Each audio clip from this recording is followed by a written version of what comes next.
And after that, I guess, just briefly, because it does sound like quite a emotional part. Like, I would just like people to hear about how you were treated in school when you were kicked out. Do you mind telling that story? It's okay if you don't want. No, yeah, I don't mind. No, I don't mind. Okay. So, fast forward a few years, I ended up in a ministry school in California.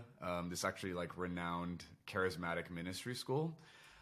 So I did first and second year there. But my second year, skipping all the drama and the details, basically, I had a friend who was very close to me. I kind of put her in like a mentor role in my life.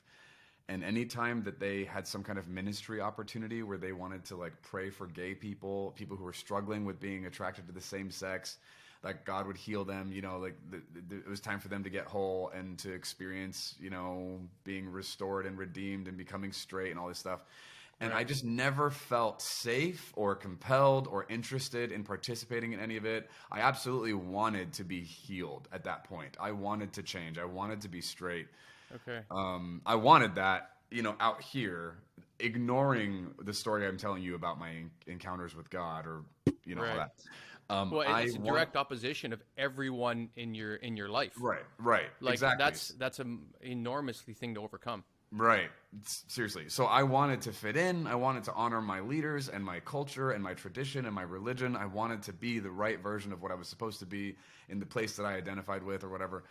But none of those invitations ever felt safe or like fitting for me. So I just didn't engage. And she kept getting really mad at me for not pursuing my healing or not subjecting myself to the opportunities that were being provided to me or whatever. Wow. So anyway, at the end of the school, she basically came to me a week before school was going to end of second year. And she was like, I'm tired of hearing people talk about you and girls having crushes on you and thinking that something could happen when I know nothing can happen. I'm tired of pretending like I don't know any better. You're not addressing this. You're not fixing it. You're not doing anything to change this. So I just want you to know, like, the next time something like that comes up, I'm not going to lie for you. I'm not going to pretend like this is fine or true. And I was like, basically outing me, right? And I told her, like, wow, that sucks. I don't think that's your place. Thanks for telling me. I'm glad to at least know what you're thinking. Yeah, but you suck. But yeah, like that's not your business. Like, so I don't think that's appropriate. And so she left, and I went to my room and just laid on my bed, and then like these hot, random tears just were coming out of my face, and I was not even connected to my emotions when that was happening. I just knew like something dramatic, something deep that I didn't understand was happening. It was terror and like also like the threat of freedom, like at the same time. So it was like a mixed emotion of like, this could ruin my life, but also my life kind of sucks in this place. So like, do I want my life to be ruined? Like maybe this is like going to be helpful. I don't know. And I didn't have like resolve or like clarity about that. I just had emotion coming out. Right. And then like the next day, my pastor that I was assigned to in school pulled me into a meeting randomly and just wanted to check in, which was weird because I'd tried to meet with him a few times throughout the year and he'd never responded to my texts or emails. So I just kind of assumed he was too busy and let it go. But I wanted to talk to him about, the shame that I was carrying from my middle school sexual adventures and like my hidden sexual desires and whatever. Never responded to me. But then at the end of the year, the day after she talked to me, he pulls me into a meeting and starts asking me about my experience at school and how's the year going. And then at the end of the and you think in hindsight, you're like, Mike, come on, bro, like put it together. How did you not see this coming? But I was still so naive and like, I just believed the best about the whole environment and the leaders, especially. Like, of course, they would never do anything to hurt me or like they wouldn't prioritize other things over my well-being. Like that wouldn't happen.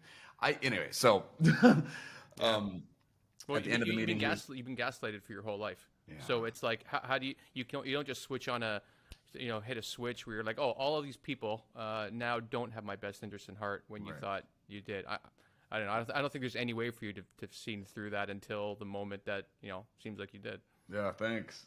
It actually took me a while, even after some of these experiences, to recognize what was happening, which is embarrassing, but true.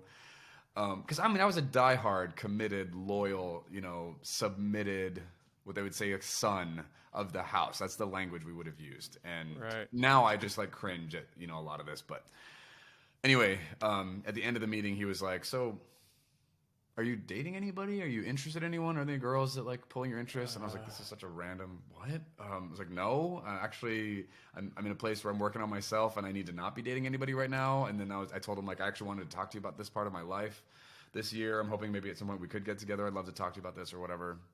Anyway, A few days later, it's like literally the last day of school. They have this knighting ceremony. So the two like main guys of the school have swords and they like knight you, right? Ceremoniously. Right. And so I'm like in line waiting with my friends to go get knighted. And I get a text from my pastor. He's like, hey, are you here today? I need to talk to you today. And I was like, whoa, yeah, I'm about to get knighted. He's like, find me after. I was like, okay. So I go get knighted. I go through this whole like tunnel and whatever. At the end of it, he pulls me out randomly out of this like experience that was happening. We didn't talk to anyone. He just like whisked me upstairs and took me to the guy who's in charge of all of second year into his office. It was just the two of us. And I was like, oh, something's wrong. This is so weird. It's the atmosphere of this whole exchange was really awkward and like intense. And so I sat down. He sits me down. He's like, Mike, I've been hearing disturbing reports about you. And I was like, what?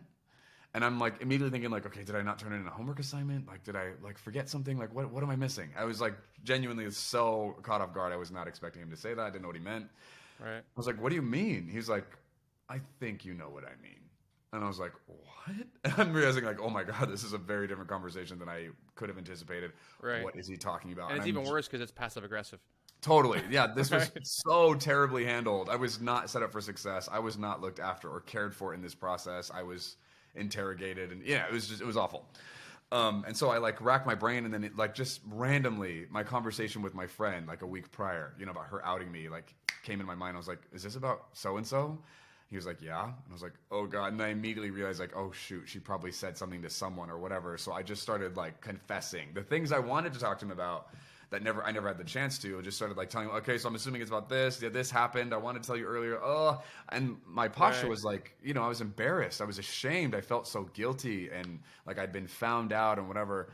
And so, I kind of bare my soul and it's humiliating. And he goes, well, Mike, you can see how it feels like you've been lying to me all year. And I was like, what? And I'm sitting here thinking like, how do I respond? Because I don't want to like combat him. I don't want to come across as rebellious or like I'm an orphan, right? I want to come across offended. Like there's all these things that you get like easily tagged in that environment with that invalidate anything you have to say at that point. So I'm trying not to like come across as one of those illegal postures, right? But also like, I'm like, I did not lie to you. Like, that's not true. So I'm trying to figure out how do I respond to this leader who's like saying some pretty like incriminating things against me without breaking the rules, right? So I was like, wow, I'm sorry that it feels like that. That's definitely not my intention. That was not how, like what I was trying to do. And he was like, Mike, this is really concerning. I need to talk to leadership about this. Can you hang around here for a little bit? I'm going to go talk to them and we'll meet up again. I was like, okay. So on the way down the stairs, I still cringe remembering this. I told him, hey, whatever you guys decide needs to happen, I'm going to go with it. I'm going to just yield to your decision. Right. He was like, thanks. And then went to the meeting. And 40 minutes later, he calls me back in. The head of second year is in the room this time. And my pastor tries to like tell me what's about to happen. And it's not clear and he's not doing it well. So the head guy steps in. He's like, Mike, here's the deal. We have two components of what we expect from our students. There's the academic side, which you pass with flying colors, and then there's the character side. And based on what's happening here, we expect our students to represent themselves, to seek out what they need, to get their needs met, to like pull on whatever they need in the environment to like address what's going on in their process. You've not done that. Based on how you've participated this year, we don't feel like we can graduate you. And at that point I was like, oh, what? I'm about to not graduate? The graduation ceremony was in 5 hours. I was like, is this a joke? Like, what's happening? I was like, I just kind of like blacked out for a second. I'm like, I don't know what we're talking about anymore. Like this is so bizarre. And I also feel like this big and like so uninformed about what's going on here. So basically they end up telling me that they care about me. They love me. They want to see me on a purity plan. They want to help me support me in getting the help that I need, right? So I got to go to the inner healing ministry get help from a certain person in that place. I'm going to go to the men's purity group and like be part of the men's sexual purity group and like kind of participate in like confessing my sins there and like getting reparative therapy basically. And then there was counseling that I was going to get to step into and whatever. So then they would follow up with me after I've gone through these steps and see where I was, and we would just go from there. And I was like, okay, great, I'll do all of that. But how did you feel at that point? Because like even every time you say like the ministry, I feel like this is like a terribly dark Harry Potter movie.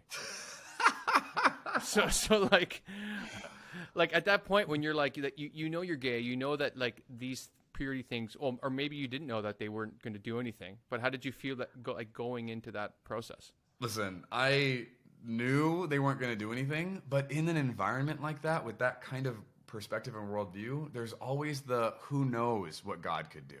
Right. So I knew like nothing ever in my life had ever influenced or adjusted my sexual attraction. Nothing had ever, no matter what I tried. And I had gotten a couple of random side books in the past that I would like check out by myself. Like no one could know that I was reading them. I literally had like secret places in my room that I would hide these books that were going to help me not be gay. I'd talked to a couple different people. I'd heard different ministries. Like nothing had ever shifted or impacted me in that area. I knew like nothing was going to change this on a human level. But God could do anything, right? So there's always this like offshoot chance that something supernatural and radical could happen. Right. So I went into the inner healing ministry experience with like, listen, I mean, I was terrified. I was really uncomfortable.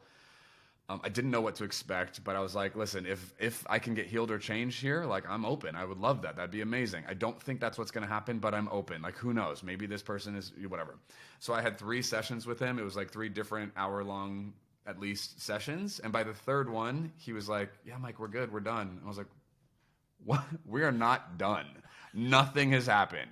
Like, I am the same person I was when I showed up here. What are you talking about? He's like, we've explored everything. Nothing's wrong with you. Like, you're good. I'm like, I didn't say this to him, but I was so angry because inside I was like, bro, I'm still gay.